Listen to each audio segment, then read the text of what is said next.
কি হয়েছে কও শুনি। না আমি বুঝতেছি না, দাঁড়াও দাঁড়াও দাঁড়াও, আমি তোমার অভিযোগটা বুঝতে পারতেছি না, দাঁড়াও একটু, আমি একটু সময় নেই। না শুনি,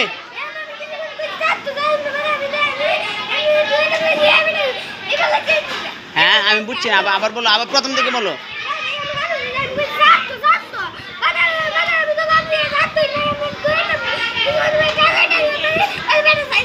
হুম আচ্ছা, একজন হ্যাঁ কিসে হুম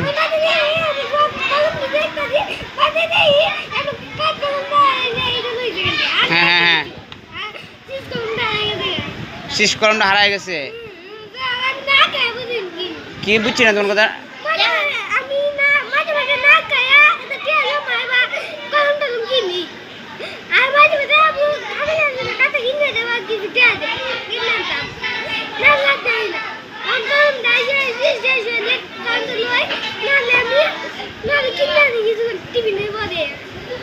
এই নাদিমের দেখছো, একটা হাত তালি দেবো তো নাদিমের জন্য।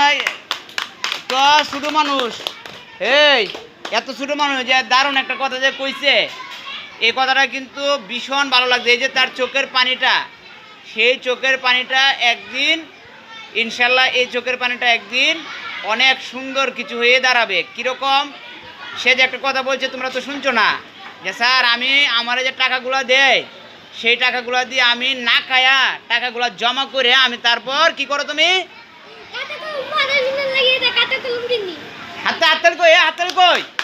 হাততালি দে না। এই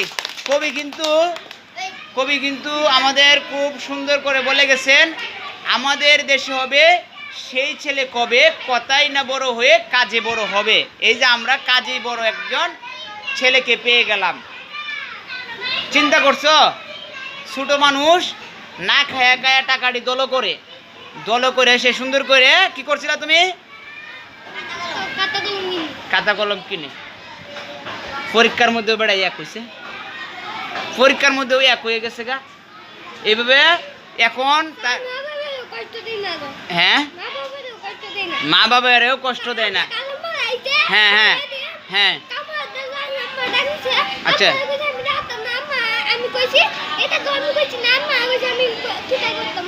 হ্যাঁ আচ্ছা, এখন তাহলে যে আজকে যে তোমার যে কলমটা হারায় গেছে এটার ভিতরে ছিল না, কুলো তো দেখি, এটার ভিতরে কি আছে দেখি তো, দেখি এটার ভিতরে কি আছে, কামটা কি হইল। আচ্ছা এটার ভিতরে তোমার কালার পেন, এইগুলা ঠিক না, রং পেন্সিল। আচ্ছা এখন তোমাদের মধ্যে কেউ কি তোমরা নাদিমের কলমটা নিছো কিনা একটু বলো তো, সত্য করে বলে ফেলো। হ্যাঁ হ্যাঁ ওটার মধ্যে মুক্কা ছিল না। আচ্ছা শোনো, তাইলে কাজী মাহমুদুল হাসান আসো তো, একটু আমার কাছে আসো। কাজী মাহমুদুল হাসান আসো, তুমি কি কলম নিছো? হ্যাঁ আচ্ছা শোনো, আমি নাদিমকে একটা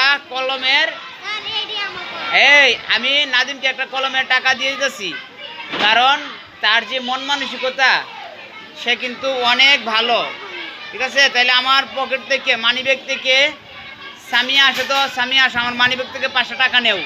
500 টাকা নিয়ে তুমি এই নেও, মানিব্যাগটা ধরো, এই যে আমি মানিব্যাগটা দিলাম এখানে, ধরো তো দেখি, সামিয়ার কাছে দাও। আচ্ছা আচ্ছা সামিয়া না নিলে তুমি বাইর করো, তুমি বাইর করে ওরে 500 টাকা দিয়ে দেও। দেখি টাকা আছে স্যারের মানিব্যাগে নাকি নাই, হারাই গেছে মনে হয়, বাইরে করতে পারে না। টাকা আছে কি দেখি তো, দাঁড়া দেখে নেই, দেখি এই বাইর করতে পারতেছো না। হ্যাঁ নাদিম তুমি বাইরে লো তো দেখি, নাদিমের হাতে নেও, মানিব্যাগটা নেও, দেখি সরো, তোমরা দেখি সরো। বড় বড়টা ছোট ছোট করন যাইব, আরো দেখো ছোট দাও আছে। দেখো আছে কিনা। 5 টাকা, তোমাকে 5 টাকা দিব না, তোমাকে দেওয়া হবে 10 টাকা। দেখো আর 10 টাকার নোট আছে কিনা। তোমার 10 টাকা তুমি নেও, পরে আমি বলতেছি 10 টাকা নেও, তাতে 10 টাকা নিয়ে নেও। হ্যাঁ কি কও, বুঝতে পারছি না। মজা করেন না, তুমি 10 টাকা নেও, আমি পরে বলতেছি। তাড়াতাড়ি বাইর করে ফেলো, সময় যাইতেছে কিন্তু আমাদের ক্লাসের সময় চলে যাইতেছে। 10 টাকা, আচ্ছা 5 টাকা রাইখা দেও, রাখছো? আচ্ছা এখন আমার মানিব্যাগটা আমার কাছে দিয়ে দেও, দেও। শোনো, আমি ওরে একটা কলমের দাম 5 টাকা, কেন 10 টাকা দিলাম জানো? বলো তো কেন? গাড়ি ভাড়া লাগলে নিব, নাইলে রাতে থাকবো, নাইলে জমা হয়ে রেখে দিব। তোমরা কেউ কইতে পারতো না। আচ্ছা আমি বলে দিই, তাড়াতাড়ি বলে ফেলি, তাইলে তোমাদের জন্য এটা শিক্ষণীয় পয়েন্ট হয়ে থাকবে।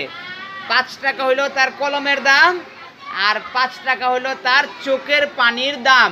মানে সে যে শুনে, সে যে কান্না করছে একটা জিনিসের জন্য, কলমের জন্য, একটা শিক্ষার একটা উপকরণের জন্য সে কান্না করছে, এইটার দাম কিন্তু অনেক বেশি। কিন্তু আমি তাকে এই 5 টাকা দিলাম, তার ভিতর থেকে যে কলম হারানোর একটা বেদনা আসছে সেইটার জন্য। বুঝতে পারছো? একটা হাতটা দিয়ে দেও সবাই। এটা হচ্ছে তার প্রিয় জিনিস হারানোর বেদনায় তার কতটুকু আর্তনাদ থাকে সেইটার জন্য, ঠিক আছে? আচ্ছা, দোয়া রইল তুমি যেন তোমার মা বাবার মুখে কি ফুটাইতে পারো, হাসি ফুটাইতে পারো। হাসি ফুটাইতে পারবা তো? আচ্ছা।